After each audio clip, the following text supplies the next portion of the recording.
You are concerned that I don't know the ingredients in the vaccines that we're going to be giving your baby today. Damn right I am. Vaccinating is what you've been doing for what, 20 years? You don't know the ingredients? So what? I can go into any restaurant in the state and the server could tell me every ingredient of every dish on the menu of like 50 things, and that person probably didn't even go to college, and you went to medical school for 8 years and you can't tell me one ingredient in these 6 vaccines? The product is safe.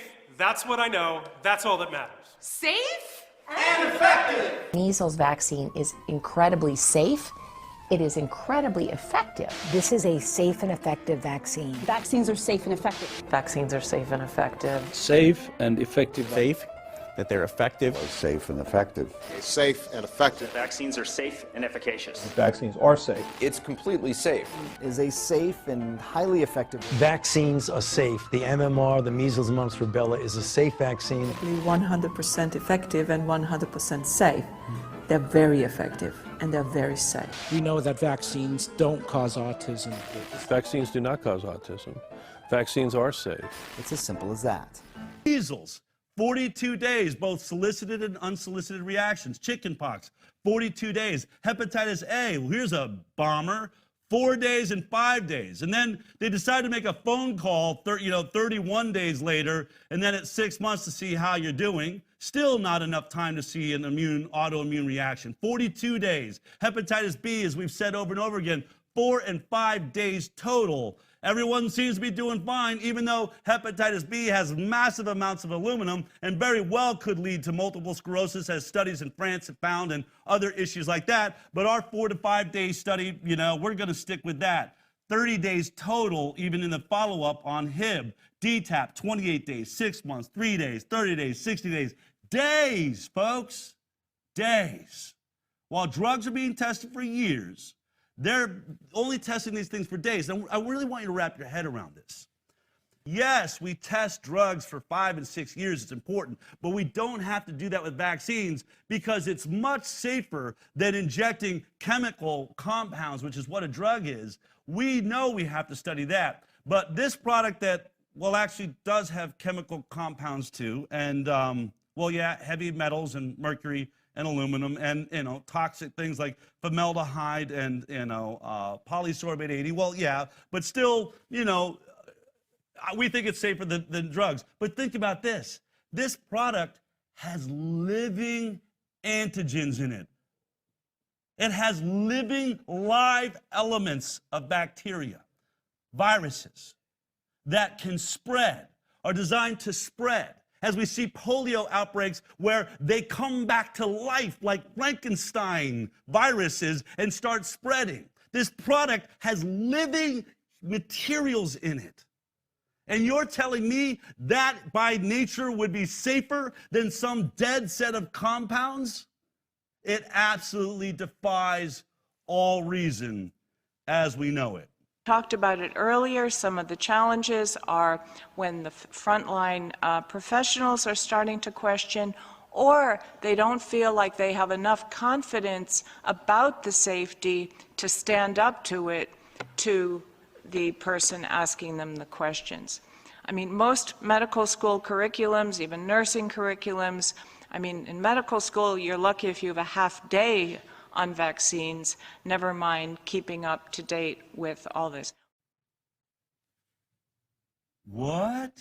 Wait a minute. I thought Dell was exaggerating. I thought he was spreading misinformation when he said that doctors are barely trained at all in vaccines. I've told you, it's like a paragraph. You're lucky if it's a day. She said, listen to what she said. This is the head investigator looking at vaccine safety, why it's an issue. Why are doctors wobbling? Because she says to the whole room. Nobody said, boo, hiss, that's not true. They all nodded as she said, as we know, doctors and even nurses are lucky if they get a half day of education on vaccination. Out of 8 years, we're lucky if they get a half a day of education. I spend a lot of time talking, particularly in the last 6 months, with tech companies, Facebook, WhatsApp, Pulsar, Twitter, Instagram, WeChat, Weibo. They have a lot of fingers pointing at them to fix fix the misinformation problem. But it's not so simple. One, the biggest problem is a lot of it's not misinformation. Our problem is, as we've heard in the last 48 hours, that there's not anything 100%. And what actually can legally, without creating a censorship thing, can we absolutely say this is misinformation? Because we have a lot of ambiguity in the safety field. The other thing that's a trend and an issue is not just confidence in providers, but confidence of healthcare providers. We have a very wobbly health professional frontline that is starting to question vaccines and the safety of vaccines. That's a huge problem, because to this day, any study I've seen, and we're constantly looking on any studies in this space, still the most trusted person on any study I've seen globally is the healthcare provider. And if we lose that, we're in trouble. Vaccines are very safe. If someone gets sick after vaccination, it is usually either a coincidence, an error in administering the vaccine, or very rarely a problem with the vaccine itself. That's why we have vaccine safety systems. Robust vaccine safety systems allow health workers and experts to react immediately to any problems that may arise. They can examine the problem rigorously and scientifically, look at the data, and then promptly address the problem. WHO works closely with countries to make sure that vaccines can do what they do best, prevent disease without risks. Vaccines are one of the safest tools we have to prevent disease and ensure a healthy future for all children. So this is Dr. Soumya Swaminathan, MD. She is none other than the chief scientist at the World Health Organization, a pediatrician. They brought their #1 person and put her in front of a camera. What would she say 4 days after putting out statements like, we have you have to trust vaccines. It's one of the safest ways we can make you healthy here in India. And that even if there is an issue, you should know we have a robust vaccine safety surveillance program in place. So if there's any issue, we catch it right away and we're able to make the changes so that we can ensure to you that all these new vaccines we're telling you need, that they are perfectly safe. Because as she ends it, everything's monitored by the World Health Organization, and vaccines are one of the safest things, best studied products we have for your health. What did she say 4 days later at this event? If you have food in your mouth, swallow it now. Because this is the whole kit and caboodle. I think we cannot overemphasize the fact that we really don't have very good safety monitoring systems in many countries, and this adds to the miscommunication and the misapprehensions, because we're not able to give clear-cut answers when people ask questions about the deaths that have occurred due to particular vaccine, and this always gets blown up in the media. One should be able to give a very factual account of what exactly has happened and what the cause of deaths are. But in most cases, there's some obfuscation at that level, and therefore there's less and less trust then in the system. Putting in place the mechanisms, whether they're cohort studies or whether they're sentinel surveillance sites, to be able to monitor what's going on and report back, and then for corrective action to be taken, because unexpected things could arise after introduction, and one always has to be prepared. As we've seen, in the history of many drugs, you've heard about, learned about adverse events only after the drug's been licensed and introduced into the population. So I think that risk is always there, and the population needs to understand that and feel confident that mechanisms are being put in place to study some of those things.